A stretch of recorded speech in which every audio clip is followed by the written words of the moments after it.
आपको बहुत बहुत खुशामदीद कहता हूँ हमारे आज के शरीफ शो में।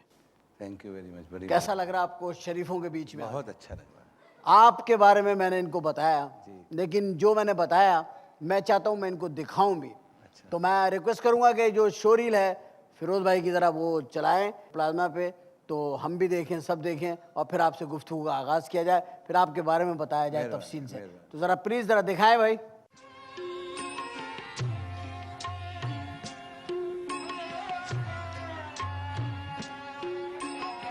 लता मंगेशकर, दिलीप कुमार, राज कपूर, राजेश खन्ना, नौशाद, म्यूजिक डायरेक्टर, मोहम्मद रफी, राजेंद्र कुमार, गुलाम अली,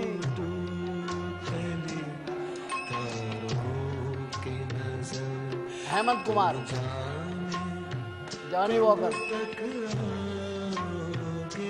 कमाल अमरोही जी, पृथ्वीराज, राज कपूर के अब्बा, शंकर जय किशन,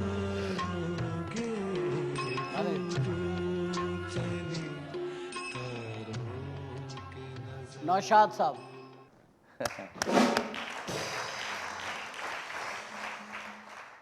ये एशिया के, बरसगीर एशिया के ये वो लोग थे जिनके साथ आपने, यानी लता, जी हाँ, उनके साथ आपने उन्होंने सुना आपको? जी हाँ, बहुत नेगोशिएशन रहती थी, सुनती थी और बहुत अच्छा। लेकिन मैं पाकिस्तानी था और वहाँ एक यूनियन बनी हुई थी, तो पाकिस्तानी होने की हैसियत से हम रिकॉर्डिंग तो नहीं कर सकते थे वहाँ। बहरहाल वो बस ऐसे ही बैठ के गैदरिंग्स में मन्ना डे हुए या रफ़ी साहब हुए या तलत महमूद हुए या नौशाद साहब हुए या भारत भूषण हुए, इनके साथ में बहुत इन्वॉल्वमेंट था मेरा। मोहम्मद रफ़ी, हाँ जी, लता जी ने आपको सुना? जी हाँ। क्या बोली वो? धीरे से बोलती है बहुत। कहने लगे आप यहाँ क्यों नहीं हैं? आप यहाँ क्यों नहीं हैं? पाकिस्तान में इसका मतलब वहाँ आपको ढूंढती थी वो? नहीं, ढूंढती नहीं थी, बल्कि एक ज़माने में गौर से तो देखा होगा उन्होंने आपको। हाँ जी, गौर से क्या देखा, बस वो दीदी दीदी हम तो कहते थे। आप दीदी कह दिया सीधे सीधे? ये तो आपने बहुत बड़ा एक नुकसान नहीं किया? नहीं, नुकसान तो किया, लेकिन जाहिर है रिस्पेक्टेबल तो यही लफ्ज़ है, दीदी कह दिया। दीदी कहते थे। उनकी बहनें आशा जी और उनका भाई। आशा जी को तो दीदी नहीं कहा? नहीं, उनको नहीं कहा, लेकिन उनको मतलब आप, अच्छा ये हमेशा होता है घर में, दो बहनें हो ना, एक को आदमी बहन कहता, दूसरी को नहीं कहता। नहीं, ये पता नहीं क्या है, ये दुनिया का असूल है। दो बहनें हैं तो फिर एक को बंदा बहन बना लेता है और दूसरी को नहीं बनाता, उसको जरिया बनाता है।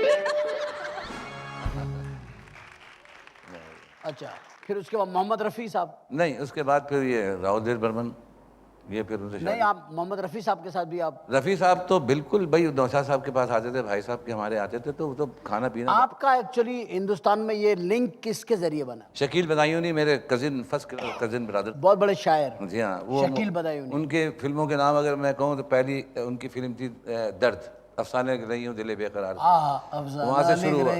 जी हाँ, दुलारी दास्तान, अनोखी अदा, बेजो बावरा, गंगा जमुना, उड़न खटोला, मुगल आजम। मुगल आजम में भी उनके गाने हैं? जी हाँ। शकील बदायूनी। ये किसे लिखा? जब प्यार किया तो डरना क्या? भाई साहब ने लिखा। भाई साहब ने? भाई साहब ने बेजो बावरा में तो भजन लिखा, मन तड़पत हरि दर्शन को आज, भजन तक लिख दिया। भाई साहब मुसलमान? हाँ, जाहिर है भाई साहब मुसलमान के लिए। नहीं, मतलब कहने का ये भाई जाहिर है कि हिंदुस्तान में रह के उनको भी तो खुश करना है ना उनके ज़माने। नहीं, वो तो ठीक है, मैं ये पूछ रहा हूँ कि वो गाना उन्होंने लिखा था जब क्या प्यार किया तो डरना जी क्या? हाँ, उन्होंने सुना। ये इस गाने के चलने के बाद, हिंदुस्तान से ये गाना सुनने के बाद ऑल इंडिया रेडियो पे बैन हो गया गाना, क्योंकि ये गाना सुन के औरतें घरों से भागना शुरू हो गई। अब ये बात, ये सच है बात? ये तो रिक्वायरमेंट ऑफ द फिल्म थी, लेकिन अब औरतों का नहीं, मैं नहीं, ये बात सच है क्या? ना, बिल्कुल सच है कि ऑल इंडिया रेडियो से इसमें कुछ थोड़ी सी वो आई थी, यानी मतलब ये कि औरतों में बगावत आई थी थोड़ी सी कि ये जब प्यार किया तो डरना क्या है? जी हाँ, वो तो बच्चे बच्चे छोड़ के घरों से निकल गई। जाहिर है वो तो फिर मधुबाला की जबानी ये। और मधुबाला ने कहा जब प्यार किया तो डरना क्या। वैसे उस वक्त मधुबाला के बहुत आशिक थे। हाँ। मधुबाला कैसी थी आपके? मैंने उनकी भी तस्वीरें इसमें। भाई वो बहुत ही सोफिस्टिकेटेड, बड़ी, यानी अपनी चाय भी अलग, कोई किसी के साथ पीना नहीं, और बल्कि अलग बिल्कुल खाना पीना। उनका शूटिंग के दरमियान भी वो बहुत एक्सक्लूसिव, बड़ी अजीब ही, मैंने तो कहता साइको है क्या है भाई, ये बात ही नहीं करती है ज़्यादा, बस किसी से अपना। बात नहीं करती थी? नहीं ज़्यादा नहीं, ज़्यादा घुलने मिलने मतलब वाली कम बात करती बहुत थी, कम, लेकिन बिल्कुल, काम की बात करती काम थी। की बात करते। लेकिन उनका मिलना जुलना ऐसे जैसे गप्पे शप्पे मारते हैं ना लोग, टाइम पास करते हैं, इस तरह की नहीं थी वो उनसे मेरी कि हर एक से बातें करती उनसे फिरती। मेरी कभी बात हुई तो मैंने कहा कहने की आप शूटिंग के वक्त आते हैं, बात करते हैं, ये करते हैं, घर आए ना तो वहाँ आदमी घरेलू बात करे कुछ भी। तो आप गए घर? एक मरतबा सिर्फ जाना हुआ। वो उनके घर मधुबाला जी के। कैसी लग रही थी जिस दिन आप उनके घर अरे गए? भाई वो तो फिर आपको मालूम है कि वो तो बड़ी लेजेंड। मुझे क्या मालूम है, मैं कहाँ था आपके साथ? मुझे क्या मालूम भाई? आपको तो ये मालूम है ना, फिल्मों से मालूम है नहीं ना। मतलब पूरा वाकया बताया ना, आप उनके घर गए घर गए तो वो दरवाजे पे तो आपको पहले तो उनके नौकर ने मना कर दिया कि बेगम साहब नहीं है। वहीं आपका दिल टूट गया होगा। नहीं नहीं, दिल नहीं टूटा। फिर मैंने ये कहा, मैंने भाई उन्होंने मुझे बुलाया है, तो अंदर गया। फिर जब उन्होंने कहा भाई पूछो कौन है, तो मैंने नाम बताया तो कहने कि अच्छा वो शकील साहब के भाई आए, आने दो। जब मैं अंदर गया तो मुझसे कहने लगी कि भाई आप आधा घंटा लेट हैं आप, और मुझे तो अभी आधे घंटे के बाद तैयार होना और मुझे शूटिंग पे जाना है अंधेरी। चली गई? आधा घंटा बस बैठना हुआ है, चाय पी मैंने, आधे घंटे में चाय पी सकते थे आप? बस यही। आधे घंटे में आपने चाय पी? इंडियन इंडस्ट्री में बातें क्या हुई आधे घंटे में? चुप बैठे रहे? आधे घंटे में यही बात हुई। मैंने कहा भाई आप कभी पाकिस्तान तो आए, आपके बड़े मद्दा हैं वहाँ पर, बड़े लोग लाइक करते हैं। तो कहने लगी कि भाई वो हमारी असल में जो इजाज़तें हैं गवर्नमेंट की तरफ से वो नहीं है कि हम वहाँ जाए। देखने में कैसी थी? इतनी हसीन थी जितनी वो फिल्म में आती थी? इससे ज़्यादा तो फिल्म में क्यों आती थी फिर वो? मैं आती थी भाई, वो ऐसे ही आ जाती घरों घर? इससे ज़्यादा खूबसूरत थी वो। फिल्म कैमरा मतलब रियल लाइफ में बहुत खूबसूरत, बहुत खूबसूरत, बहुत ज़्यादा। आंखें बहुत खूबसूरत थी उनकी, सब कुछ भाई। अब आप पूरी मुहूर्त खूबसूरत थी। मेरे ख्याल में तो मधुबाला खुद एक गजल थे, इसमें कोई शक नहीं है, वो बहुत बड़ी हसीन औरत थी, बहुत हसीन औरत है ना? वाकई इंडस्ट्री में अब ऐसे नहीं आई। अब ऐसी औरत नहीं आएगी। नहीं इसकी क्या वजह है? आई हमें मालूम नहीं, पता नहीं कौन कौन आया, लेकिन वो बात नहीं। हेमा मालिनी? कौन कौन क्या? हेमा मालिनी आई, रेखा आई, हाँ बहुत आए, लेकिन वो बात नहीं, वो बात नहीं। ये इसके बारे में क्या बोलेंगे? माधुरी दीक्षित? नहीं भाई, करीब भी नहीं है। वैसे अगर आप देखें और रेखा को अगर आप देखें तो भाग जाएंगे भाई, अल्लाह माफी दे, बस वो फोटोजेनिक फेस है। छुपकली का रंग, मतलब रेखा को देख के भाग जाएंगे हम लोग? छुपकली का रंग, छुपकली का रंग हाँ हल्का पीला होता है ना। पीला? अल्लाह की कसम। पीली क्यों है? तो 2 बोतल खून चढ़वा लो। अरे नहीं भाई, वो मुझे तो अट्रैक्ट नहीं किया भाई। मैं तो स्टूडियो में जब मिला तो वो जनाब। रेखा से भी मिले आप? जी हाँ। अभी आप खुद ना मिले, मैं आपसे पूछता जाऊंगा ना, उस पे मिले आप गजल गाते अभी तो आप पहले मधुबाला जी का आपने बताया, जी। घर गए, एक दिन मुलाकात, आधा घंटा, ये जी, सब जी, हो गया। जी। अब बताइए मुझे, रेखा जी से मिले, कहाँ मुलाकात हुई? रेखा जी से मेरी स्टूडियो में मुलाकात हुई थी। ये अपने जो पाकीज़ा बनाई थी ना उन्होंने, क्या नाम है, कमाल अमरवी साहब ने। हाँ हाँ। तो आग का दरिया फिल्म बन रही थी जो रिलीज नहीं हुई, जिसमें दिलीप कुमार और पद्मनी कोल्हापुरी और रेखा ये सब थे इसमें। तो उस शूटिंग में मुझे ताजदार कमाल ने कहा कि भाई आप सब चलें अपने स्टूडियो में और तुम्हें दिखाते हैं। वहीं दिलीप साहब भी थे। सबसे मुलाकात मेरी हुई। तो रेखा को मैंने देखा तो मुझे बड़ा डिसअपॉइंटमेंट हुआ। मैंने कहा यार फोटो में तो, तस्वीर में तो ऐसी आती है कि तोबा है, लेकिन भाई ये, मैंने तो भैया वहीं टर्न डाउन कर दिया अपने आप को, बैठ गया मैं तो दरख्त के नीचे। मैंने कहा ठीक है भैया। दरख्त के नीचे बैठ गए? हाँ दरख्त, छाँव में चले गए आप कि अल्लाह, क्योंकि वो ट्रॉली में, चक्कर से आ गए होंगे आपको। ट्रॉली में वो शूटिंग थी, ट्रॉली में आ रहा है कोई। लेकिन आप ये बताएं ना, आपको तो चक्कर आ गए रेखा को देख के, आपने रेखा से पूछा कि उसका मतलब क्या असर हुआ? इतना अट्रैक्ट नहीं किया, इतने रिस्पॉन्स नहीं। बस वो फोटो, बाद लोगों का फोटोजेनिक बहुत होता है। सही। बाद अच्छा, लोगों का ये रेखा का हो गया मसला। हेमा मालिनी से मुलाकात हुई? बहुत अच्छी तरह। शी वाज उन्होंने आपको सुना? नहीं, मुझे तो उन्होंने नहीं सुना। मैंने उनके डांस बहुत देखे। तो फिर क्या फायदा जब सुना ही नहीं उसने? सुना नहीं, बस उनको किसी ने कहा कि भाई बहुत कि अच्छा मत गाते सुनना हैं इनको। साहब को। किसी नहीं, ने मना किया इनको मत ईमानदारी सुनना? की बात है, उन्होंने मुझे नहीं सुना, लेकिन मैंने उनके डांस बहुत देखे। She was a very good dancer, no doubt. हाँ, यस, शी वाज, मतलब she is very yes, good dancer. Still she is very good. नहीं, जब वो डांस करती थी, मैं उस वक्त की बात कर रहा हूँ, अब तो नहीं करती हूँ। तो मैं भी डांस ही देखता रहा हूँ, तो मैंने कौन सी उसकी तकरीरें सुनी?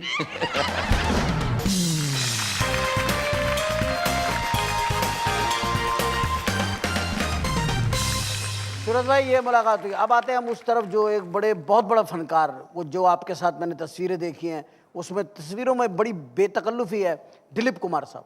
उनके घर उनसे आपके कैसी उनके मुलाकात? घर तो 3 साल रहा हूँ मैं। हैं? 3 साल किराएदार? किराएदार? नहीं नहीं, उनकी बड़ी बहन ने बेटा बना रखा। उनकी एक बड़ी बहन थी, उन्होंने शादी नहीं की थी, उनकी बड़ी बहन ने सबसे बड़ी बहन, और उन्होंने शादी नहीं करी, उन्होंने बेटा बना रखा था मुझे। आपको? हाँ, तो मैं वो एहसन मुझे नहीं तो छोड़ते। इस तरह तो दिलीप साहब आपके मामू हुए। कुछ भी समझ लें आप। जब उनकी बहन ने बेटा बनाया तो आप उनको नहीं, तो कहा वो करें यूसुफ मामू। नहीं नहीं, हमारा मिलना जुलना ऐसा था कि बिल्कुल ऐसा लगा जैसे फैमिली मेंबर होता है। दोस्तों की तरह। हाँ, दोस्तों। दिलीप साहब के घर में आप 3 साल रहे। जी हाँ। कैसा पाया आपने उनको 3 सालों में? सादा आदमी है, गरूर तकब्बुर है, क्या है उनमें? इतने सादा तो लोग यहाँ पर मुझे कोई भी नजर नहीं आता जितने वो है। वो तो एक पनवाड़ी की दुकान में जाके फट्टे पे बैठ जाते थे रोजाना शाम में आधा 1 घंटे के लिए, इतना सादा आदमी। और वहाँ पनवाड़ी ने एक आदमी रखा हुआ था कि ज़्यादा भीड़ लगने ना तो उनको छांटो, क्योंकि जब बैठते तो मुसीबत पड़ जाती है। तो वो, लेकिन वो बैठते थे, एक कहते थे भाई ये मेरी, मैं 15 साल से इसके पास आता हूँ और ये टिपाई पे बैठता हूँ आके। होता है मतलब आदमी ये को। उनका एक रख रखाव बता रहे हैं आप कि इतने अच्छे आदमी थे कि जहाँ जाके बैठते रहे फिर भी वहां जाते थे। सादगी। एक इनकिसारी थी उनके इनकी सारी, खाने में सादगी, पहनने में सादगी। यार वो लोग वो कहने लगे कि दौलत और शोहरत को हजम करना मामूली आदमी का काम नहीं है, बहुत मुश्किल काम सही है। बात, और जो हजम करते हैं वो बहुत बड़े लोग हैं। सही बात, बिल्कुल सही बात। ये जो दिलीप कुमार साहब की मोहब्बतें रही मधुबाला के साथ, और ये असल में ये तो भाई स्कैंडल वो बनाते हैं वो लोग। आपको मालूम है, मैं एक नई बात बताता हूँ। जो घर के बावर्ची होते हैं ना, खाना वाना पकाने वाले या खाना देने वाले, वो बाहर सहाफ़ी उनसे पूछते हैं कि आज बेगम साहब में इनमें लड़ाई तो नहीं हुई, किसी चीज़ में नहीं हुई, वो छाप देते थे ना कि ये हुआ। वो बताते थे घर की खबरें। सब ये कहते थे कि ये मालूम कैसे नहीं, हुआ? दिलीप कुमार साहब का और मधुबाला का तो बड़ा इश्क रहा है। वो उनके बाप ने पसंद नहीं किया ना मधुबाला की, किसके? कभी नहीं चाहा मधुबाला के अब्बा ने। इसलिए कि भाई उस वक्त वो टॉप पे थी, अब पैसा कौन छोड़ता, वो कहें गई तो पैसा हमारा गया, तो इसलिए। अच्छा, ये तो हो गए दिलीप कुमार। दिलीप कुमार के साथ आप बाहर भी गए होंगे, बहुत दफा गाड़ी में भी गए होंगे। ये दिलीप कुमार शुरू से फिरदौस जमाल की नकल करते हैं अच्छा, ये मेरा ख्याल है कि एक नई बात बता रहे हैं आप। या शाहरुख की नकल शुरू से करते हैं? नहीं नहीं नहीं नहीं नहीं, ये लोग करते हैं उनकी नकल, ये वो क्या करेंगे। ये शाहरुख खान की नकल नहीं करते दिलीप नहीं साहब? नहीं नहीं, शाहरुख खान तो बहुत बाद में आया। तो ये सब एक जैसे क्यों है? अच्छा, ये नदीम साहब दिलीप साहब की नकल करते हैं? हाँ, ये चकोरी में जब आए हैं, ये तो मेरे बड़े दोस्तों में से भाई। मैंने उनसे कहा, मैंने कहा भैया ये अच्छा है ना, ये भी एक है कि एहतशाम साहब ने आपको सही रखा। नहीं, नदीम साहब करते हैं कि नहीं करते बता। हाँ हाँ बिल्कुल, इसमें कोई शक नहीं है। बहुत सी फिल्मों में नदीम ने यही किया है, बेग साहब ने। मैंने कई दफ़ा कहा, मैंने कहा, कहने के भाई इसके अलावा चारा नहीं है, आप मुझे क्या बोले नदीम साहब? इसके अलावा चारा नहीं है, कोई मुझे और राह बताओ, कोई रास्ता बताओ, किसकी नकल करो? जैसे मेहदी साहब गाते हैं ना, दुनिया उनकी गजल गा रही है, अब कोई रास्ता गजल में नजर नहीं आता मेहदी साहब के अलावा। ईमानदारी की बात है। मतलब ऐसा कर दिया कि आप कोई किसी जगह ट्रैक चेंज नहीं कर सकते। ट्रैक नहीं कर सकते। अच्छा, मधुबाला हो गई, दिलीप मिसाल के कुमार तौर पर मैं आपकी मिसाल दे देता हूँ, मुझे भी तो कहने दें। आप यकीन कीजिए कि दूसरा उमर शरीफ का सवाल नहीं पैदा होता, सवाल नहीं पैदा होता। ये हो सकता है कि आपको यानी फॉलो करें, मतलब ये क्या आप आज मैं आपको एक बड़ी अच्छी फिलॉसफी बताता हूँ। अल्लाह तबारक व तआला जो है, उनकी शान ये है कि वो एक जैसे आदमी नहीं बनाते और किसी भी दौर में एक जैसे आदमी नहीं होते। वो हर दौर का आदमी बनाते हैं। मैं फोटो सेट की लेकिन बात ये कर रहा कभी नहीं बोले कि जी मेरे जैसा नहीं हो सकता। अब जो वो बनाएगा ना, मेरे जैसा नहीं बनाएगा, मुझसे बेहतर बनाएगा, क्योंकि वो उस चीज के ऊपर कादिर है। ये अल्लाह की शान है करीम। लेकिन ये फोटो सेट का क्या किया जाए कि अगर कोई आपको फॉलो करता है तो इसमें ये तो बहुत फॉलो करे यार, मुझे बहुत लोग करते हैं। मैं तो इस बात को बुरा नहीं मानता। मैं जो बात कर रहा हूँ, आपकी मुलाकात हुई इनसे हुई, इनसे हुई, इनसे उनसे हुई, और फिर आपकी मुलाकात हुई नौशाद साहब से। हाँ जी, नौशाद साहब ने क्या क्या गाना बनाया? क्या बात है। आपको उनका कौन सा गाना पसंद है? उनका तो भाई यार छोड़ो, ये मत नंबर कहना ही कि यार नहीं है। उनका तो भाई फला, ये भाई। अरे भाई गाना बताए कौन सा पसंद? उनका गाना मुझे, मैं बताता हूँ, बेजुबावरा के सारे गाने मुझे पसंद कौन सा सपोज? वो दुनिया के रखवाले। अच्छा, ये तो मोहम्मद रफ़ी ने गाया था ना ये गाना, वो दुनिया के रखवाले। मोहम्मद रफ़ी साहब में क्या क्वालिटी थी? उनसे मिले आप? भाई वो तो ना पान खाए ना सिगरेट पिए, दुनिया का अजीब आदमी देखा कि अजीब क्या आदमी नहीं थे वो? भाई इसका मतलब ये कि इस लाइन के अंदर आदमी शराबी पीता है, इस लाइन के अंदर आदमी पता नहीं क्या कुछ करता है। मैंने तो भाई उनको इतना सादा और इतना, वो तो ये समझते थे जैसे ये जो मेरे अल्लाह ताला ने मुझे आवाज़ दी है, जो मैं रिकॉर्डिंग करता हूँ, ये सब लोगों की अमानत है और लोगों के लिए है। मैं कुछ नहीं हूँ, वाह प्रोड्यूस मुझसे होती है, लेकिन मैं कुछ नहीं हूँ, ये सब लोगों के लिए है। वाह, बहुत अच्छी बात, बहुत अच्छी बात। लता जी को बताया आपने, आशा का बताया आपने, मोहम्मद रफ़ी साहब का बताया, मुकेश से मुलाकात हुई आप? मुकेश साहब से मुलाकात हुई, हाँ। उनके बारे में आप क्या कहेंगे? उनके बारे में मैं कहूँगा कि वो भी बड़ा बहुत ही बीबा आदमी, बहुत सादा मिजाज इंसान थे। और नतन मुकेश जो उनका बेटा था ना, हाँ। वो उसको ही देखा था, देखते थे हमेशा। राज कपूर आपके फोटोओं में बड़े बेतकल्लुफी के साथ आपके साथ खड़े हुए हैं। जी हाँ, वो असल में मैं आर के स्टूडियो जाता था ना, तो वहाँ मेरी नरगिस से इनसे मुलाकात सबसे ही होती थी, अख्तर हुसैन से, उनके भाई से, जी। नरगिस के। तो राज कपूर, आपको कोई सोच सकता है राज कपूर इसकी पोतियां क्या करेंगी, ये वो कभी सोच सकते राज नहीं, कपूर? खैर हम तो ये अब नहीं सोच सकते, करीना लेकिन कपूर वो वगैरह। देखिए ना, पृथ्वीराज से लेके और सारा ही परिवार उनका पूरा का पूरा इसी पे बेस करता है, क्योंकि राज कपूर साहब ने स्टूडियो में बनाया ना, वो यही बनाया है कि मेरे आने वाली जितनी जनरेशन होगी ना, वो इससे मुस्तफ़ीद हो। अच्छा, अब ये बताएं कि आप इंडिया जो इतने लोगों में रहे, ये आप निजी महफिलों में परफॉर्मेंस के लिए जाते थे या किसी डेलीगेशन के साथ जाते थे? नहीं, मैं अकेला, भाई साहब, मैं तो असल में अपने, मुझे शौक़ था म्यूज़िक का, हुआ मेरे ख़ानदान में तो किसी ने गाया नहीं, लेकिन मुझे आहिस्ता आहिस्ता आहिस्ता आहिस्ता ये शौक़ ऐसा बढ़ता चला गया कि तकरीबन दुनिया के कोई 15-16 मुल्कों में जाके परफॉर्म, और पाकिस्तान को रिप्रेजेंट किया। मेरे पास अवार्ड है पाकिस्तान को रिप्रेजेंट करने के, कि मैं जहाँ जहाँ गया हूँ पाकिस्तान के अवार्ड मुझे मिले हैं, और मैंने उर्दू लेकिन 7 ज़बानों। माशाल्लाह माशाल्लाह 7 ज़बानों में आपने कहा। लेकिन फिरोज भाई, मुझे एक अफसोस के साथ एक बात कहनी पड़ती है, मैंने आपकी इंट्रो में भी ये बात कही है कि क्या बात है कि पाकिस्तान टेलीविज़न ने, फिल्म ने, यहाँ के मीडिया ने आपको इतना क्यों इग्नोर किया? इतनी जो मैंने ये गुफ्तगू की है, ये नादरीन के सामने कर रहा हूँ, वो इसलिए कर रहा हूँ कि आप इंडिया में लता, रफ़ी, दिलीप और नशाद और मुकेश और मधुबाला और राज कपूर और इन लोगों के साथ आप रहे, काम करके आते थे। शकील बदायूनी आपके फर्स्ट कज़न हैं, आप इतने और आर्टिस्टों के साथ आपने काम किया, लेकिन आपके अपने मुल्क में आपकी ये पहचान क्यों नहीं बनी? बड़ा अच्छा सवाल कर रहे हैं आप, और इसका जवाब मैं बड़ा अजीब दूंगा आपको। अजीब क्या, कोई सोफा खींच के मार देंगे? नहीं, इसका सवाल मैं आपको ऐसा दूंगा कि जो मैं समझता हूँ किसी ने आज तक नहीं दिया होगा।